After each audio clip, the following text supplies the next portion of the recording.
Ved du, hvor stor en andel af befolkningen, der er introverte? Det er 30-50% af befolkningen. Det vil sige en tredjedel eller halvdelen af din familie, dine kolleger og dine venner. Du forbinder det sikkert med generthed. Det har jeg selv gjort, men generthed det er en pinefuld lidelse, hvor man frygter andre folks domme over en. Introverte lider ikke. Vi vil bare gerne have lidt mere ro i hverdagen, end ekstroverte vil. Vi har brug for ro til at tænke, vi har brug for ro til at arbejde, og vi har brug for ro til at genoplade batterierne, når vi er sammen med mange mennesker. Men vi elsker mennesker. Vi elsker vores kæreste, vores nære venner, vores familie og vores børn. Men vi bliver trætte og ineffektive i åbne kontorlandskaber. Der er simpelthen for mange indtryk til, at vi koncentrerer os. For at give et godt svar på et spørgsmål, har vi brug for at tænke først. Lige 5-10 sekunder for at skabe forbindelse til hukommelsen. Dagen efter en fest, hvor jeg tit skal ud af vennerne, fordi jeg tog snigeren hjem. Men jeg sniger mig ikke hjem, fordi jeg keder mig. Jeg sniger mig hjem, fordi at jeg er overstimuleret og drænet af småtalk. Men hvorfor har introverte det på den måde? Og hvorfor er ekstroverte lige modsat? Og hvorfor misforstår ekstroverte og introverte tit hinanden? Det er det, jeg vil fortælle om nu. Først så skal vi se på, hvordan introverte er fysisk forskellige fra ekstroverte.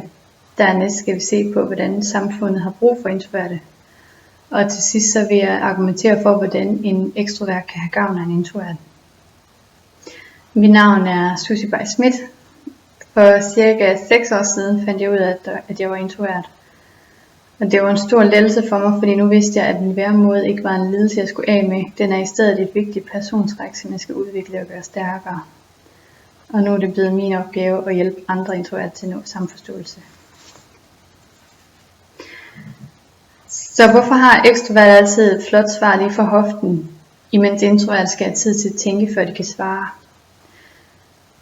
Gennem en PET-scanning af voksne introverte og ekstroverte har man fundet ud af, at introverte og ekstroverte på forskellige blodbaner i hjernen. Introverte de bruger en lang indre blodbane, som har at gøre med langtidshukommelsen og planlægning og problemløsning. Og ekstroverte de bruger en kort ydre blodbane, som har med sanserne at gøre og korttidshukommelsen. Brug af langtidshukommelsen gør, at man skal tænke for at tale, som er tilfældet for introverte. Og brug af korttidshukommelsen gør, at man skal tale for at tænke, som er tilfældet for ekstroverte. Hvorfor er det så, at introverte har brug for ro, og ekstroverte har brug for fart? Det er fordi introverte og ekstroverte har forskellige følsomheder over for dopamin. Dopamin er den neurotransmitter, der motiverer mennesker til handling. Dopamin motiverer mennesker til handlinger, som fører til følelsen af succes, og handlinger, som fører til følelsen af lykke, og handlinger, som fører til følelsen af kærlighed. Det er dopamin, der gør mennesker risikovillige, dopamin gør os vedholdende, og dopamin gør os handlekraftige. Man kan både få for lidt og for meget dopamin. For meget dopamin kan give angst og paranoia, og for lidt dopamin gør, at man bliver deprimeret og handlingslammet. Adrenalin hjælper dopaminen frem. Introverte har allerede en stor mængde af dopamin i hjernen. Adrenalin medvirker til, at der bliver tilført endnu mere, og det gør, at introverte bliver overstimuleret. Det er derfor introverte foretrækker et roligt tempo i hverdagen. Det er derfor introverte er konfliktsky, og det er derfor introverte ikke bryder sig om at tage risici.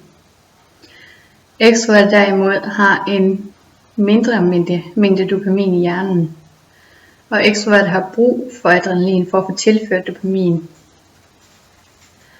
Derfor skal ekstroverte have små kick i hverdagen for at få adrenalin op at køre, og de kick får ekstroverte gennem at mødes med mennesker. De får dem igennem oplevelser, og de får dem ved at tage risici. Og fordi at ekstroverte har brug for adrenalin, så kan ekstroverte være konfronterende. Følsomheden over for dopamin forklarer i høj grad, hvorfor at introverte og ekstroverte tit misforstår hinanden. Introverte kan ikke forstå, hvordan ekstroverte altid kan køre i højeste gear uden at blive drænet for energi. Og ekstroverte kan ikke forstå, hvordan introverte kan være rolige og alene og koncentreret lang tid ad gangen, uden at blive deprimeret og handlingslammet. Hvorfor har introverte og ekstroverte forskellige følsomheder og dopamin? Det er naturen, der har skabt os sådan, fordi enhver dyreart har brug for både kriger og vogtere for at overleve. Introverte er vogterne. Introverte er stille og tålmodige, og derfor kan introverte sidde i et vagttårn i timevis, spejde efter fjenden og advare flokken, hvis de ser dem. Introverte er vedholdende nok til at sidde med øjnene i et mikroskop i dagvis, bare for at forstå reaktionsmønstret på en bakterie, og derfor kan introverte opdage en dødelig epidemi, før den bryder ud. Introverte er observerende, og bare ved at observere to ledere tale sammen og opdage misforståelser imellem dem, kan introverte stoppe en krig fra at bryde ud. Men når fjenden alligevel kommer ind i lejren, når epidemien alligevel bryder ud, eller krigen starter, fordi lederne var forvredet til sig fornuft, der har vi brug for de ekstroverte. Ekstroverte, det er krigerne. Ekstroverte kan agere i nuet, så når fjenden når lejren, så er det de ekstroverte, der bekæmper dem. Ekstroverte tilpasser hurtigt omgivelserne, så når epidemien bryder ud, så er det de ekstroverte, der først finder en ny måde at leve på. Ekstroverte får energi af adrenalinen, så når krigen bryder ud, så er det de ekstroverte, der løber forrest.